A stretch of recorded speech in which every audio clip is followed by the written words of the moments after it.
Nicholas Sparks' brand new book is another bestseller, and once again, Sparks set the romance novel in a small North Carolina town. The book is called Counting Miracles, and it's based in Asheboro. Shannon Smith asked the author why he chose Randolph County for this novel.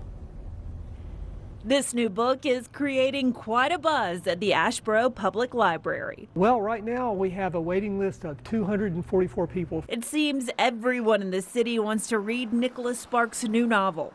Even with 80 books in stock, the librarian can't even get a copy. But I did skim through it while it was, in transit here at the library, and it appears to me the second place that Tanner, the main character, goes when he comes to Asheboro is the library. Yes, Asheboro is the setting for Sparks' latest novel called Counting Miracles.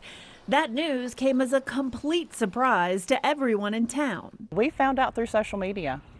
I had friends texting me, "How did you get Nicholas Sparks to write about Asheboro?" I got a chance to chat with Sparks while he was on his book tour to find out why he wrote about the Randolph County town. I was looking for a city with a national forest that would work for the story. And I've been to the Uwharrie numerous times.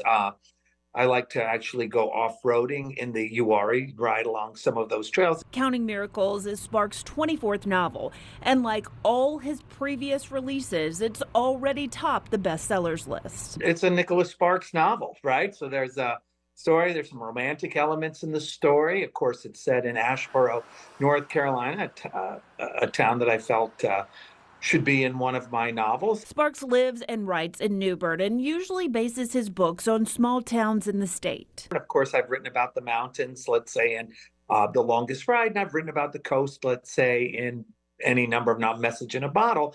This was an attempt to really write about the central area of the state because it's beautiful as well in its own way. Counting Miracles brings the main character Tanner to town looking for his biological father, and he meets Caitlin, a doctor, another reason Randolph County fit the story. It really fit into Caitlin's career as a physician and why she originally got there, because Greensboro is close enough to commute if you want to work at the hospital or something like that. The book takes the two characters all over town, from the downtown park and the brewery to the nearby North Carolina Zoo. I have kids, and it's the home of the North Carolina Zoo, so of course I've been to Asheboro a few times in my life. The town's already put up posters to show people the places featured in the book. We had a phone call from a potential visitor from Delaware last week because she read the novel and she was inspired to come see the places in the book. There's a lot of talk about it, and we expect to see a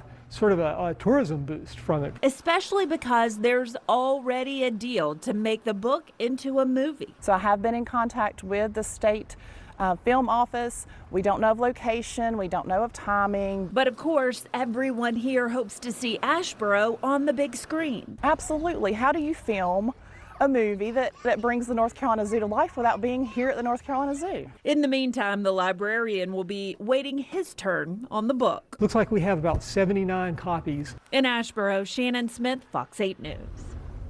The Randolph County Tourism Authority has a list of all the places that are listed in the book.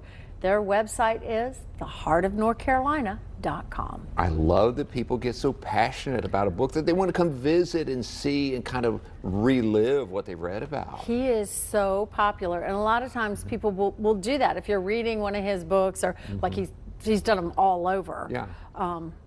You just kind of feel like you're there. Like it brings you're it in to the book. life. Yeah, it Neat definitely stuff. does.